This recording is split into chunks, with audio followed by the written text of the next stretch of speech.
Like these cats that play on consoles Oh all my the God, time, it's so good. they're doing stuff that I see like the best PC players not doing. And I'm Yeah. like, and it's obviously because when I matchmake, I'm not getting in the matches with the best players. Right, right. But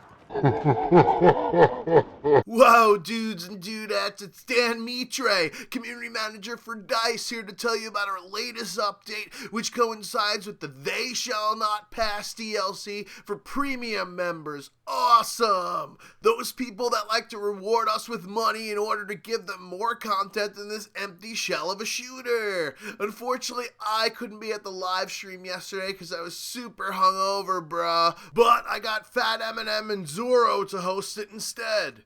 Anyways, about the patch, we're actually putting the DLC maps inside of the update to eliminate a double download, and the excuse that we're giving is that you could spectate the new maps without having to buy them, hint hint, wink wink, but really it's just hiding the content that you already have on your hard drive behind a paywall instead of giving you more content for free like in Hardline. We will, however, be putting new content for free in the game in terms of more beepity bops to earn like medals, ribbons, and dog tags, along with a level cap increase to 110. Sweet, man. But let's talk about the cool stuff that actually pays my rent, the DLC items. You'll get 2 new weapons for each class. Okay, really 1 new weapon with 2 variants except for the assault class, since it's got both shotguns, which were from the time, and fully automatic weapons for the shit kids. Not only that, there's a totally gnarly new elite class called the Trench Raider, which was a palette swap of the Tusken Raider from Battlefront, since we needed content for Battlefield 1, but we're far too lazy to actually come up with something original.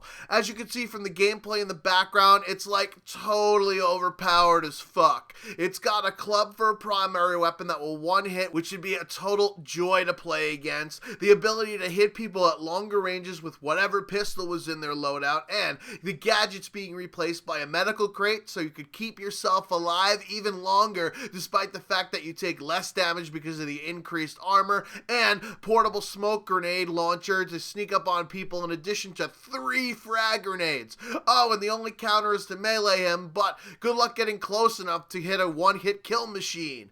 Not to mention we nerfed other grenades to make him even more powerful, but I'll go over that later, yo. Also with the DLC, there's a new Saint Shaman tank, which you can let loose a pigeon to deliver an artillery strike all around the tank. What the fuck were they feeding that bird, fam? And of course, there's new melee weapons, meaning there's more things to beat people with than a police warehouse. Anyways, on to the fixes for the base game for you plebs, and we'll start with the Nade spam. In an effort to be less like Hawaiians that love spam, we're increasing the time to resupply grenades to be longer than you waiting for your wife to get ready to go out to eat with. Who am I kidding? You motherfuckers don't have wives. But then it decreases by 3-fold when standing on an ammo crate, thus being the amount of time you spend blowing up your girlfriend to go out to eat.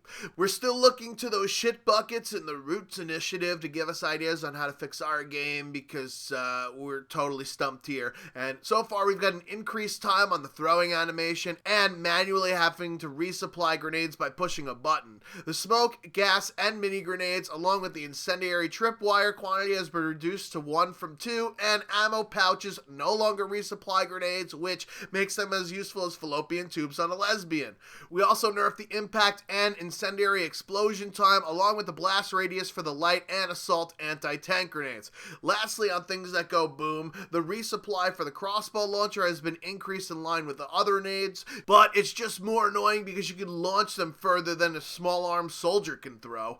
On to weapon fixes, so you know those recoil increases we gave in the last patch? Yeah, we're tweaking them back again because sliders aren't just kick-ass burgers. The weapons that got less recoil, the MG815, the Madsen MG, MP18, and the Automatico, but horizontal recoil was increased for the 2 SMGs and also the Hellriegel, which is harder to manage, so we kind of fucked you guys over there. Also, the MG815 had an issue where it would overheat much faster on the PS4 and the Xbox One than PC, so the new threshold is set at 67 bullets, hashtag PC Master Race. The M1903 Experimental got a damage buff such that you might actually be able to finally kill something with this frankenfuck of a weapon. The medic class self-loading rifles got a buff to decrease the bullet spread so that it actually makes it seem like our hit detection works.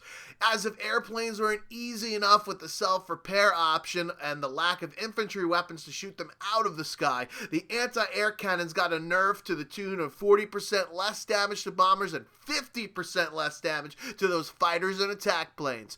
To give an even bigger middle finger to the anti-air users, you can now be meleeed while on turrets and other stationary weapons, along with a fix for the zoom while using the gas mask. The rent-a-server program still isn't worth it compared with previous games, but we did put in some slick new settings, including having a mag dump option, melee-only servers, and improve the kick and ban menus for when you're a badman. There's also a new party leader feature so that only one person can choose a game instead of getting dragged into the shitty server your idiot friend picks.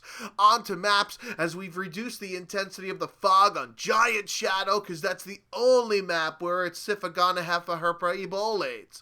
Also, we're trying to make Suez less lopsided and instead made it more lopsided on the CTE, since we couldn't figure out how to center the extra flag. We also fixed an issue where players would get stuck in a weird limbo state of getting killed immediately following a revive, but not that revive bug where it looks like you're playing Doom all over again, because that cracks me up every time, man. You can also unlock weapons, even vanilla weapons, with the challenges instead of war bonds, because apparently, just like in real life, people are terrible of saving and managing their money. Also, there's a new scrap exchange program where you could directly buy skins instead of having to get them out of an RNG box. What a novel concept. Wait, what? Skins that people are getting out of some boxes for tanks are just making like David Copperfield and disappearing on them? Well, I guess I can cancel my plans to go to that punk show and just do some work instead. Someone just asked if we can nerf the Calibre. I think personally it should have explosive rounds that are heat-seeking, because that'd be hilarious. Just this little, all of a sudden, a giant rocket comes out at the end of the barrel. No, we're not going to nerf the Calibre. I mean, I can't say that from a dev perspective, but it's a little gun. Don't be scared.